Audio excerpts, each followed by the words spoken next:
First, I'm going to talk about the equipment and ingredients you need to get started.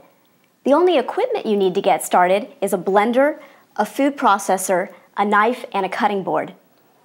A blender is the right appliance for making smoothies, soups, creamy sauces, and salad dressings. And a food processor is what you'll need to make chunky sauces, pâtés, and cakes, cookies, and pie crusts. I recommend that you store these two appliances out on the counter, plugged in, ready to go. Don't store appliances hidden away in cabinets or you'll be less likely to use them.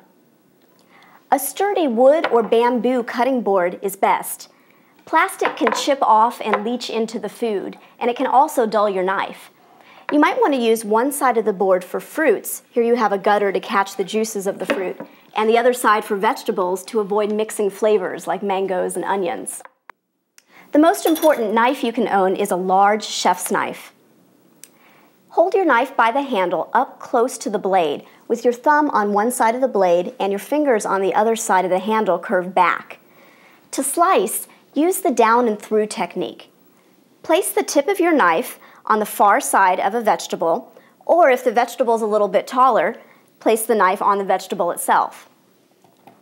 And then slice down and through using the middle portion of the blade to push down and forward. With your other hand, keep your fingers curved back so that they're safely tucked under.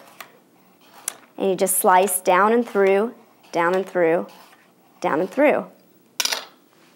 Now for an onion, because that's a little bit taller, to slice I'm going to put my knife right on the vegetable itself, and then also slice down and through, pushing down and forward with the middle portion of the blade.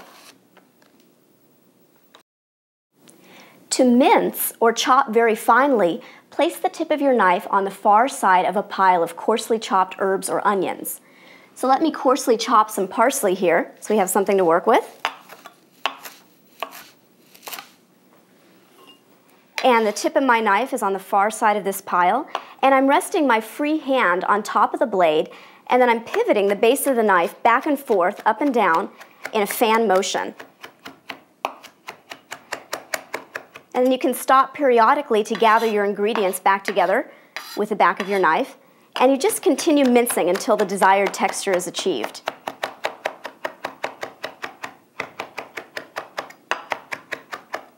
And there we have minced or finely chopped parsley. I recommend stocking your kitchen with basic staples, such as nuts and seeds, dried fruits, herbs and spices, and olive oil.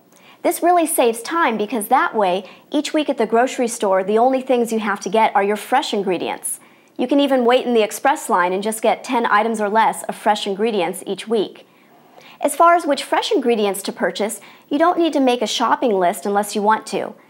All of the recipes in this DVD use basic produce items, such as bananas, avocados, oranges, apples, tomatoes, kale, cucumber, celery, zucchini. So if you just buy a range of basic items each week, you'll be able to make many different recipes.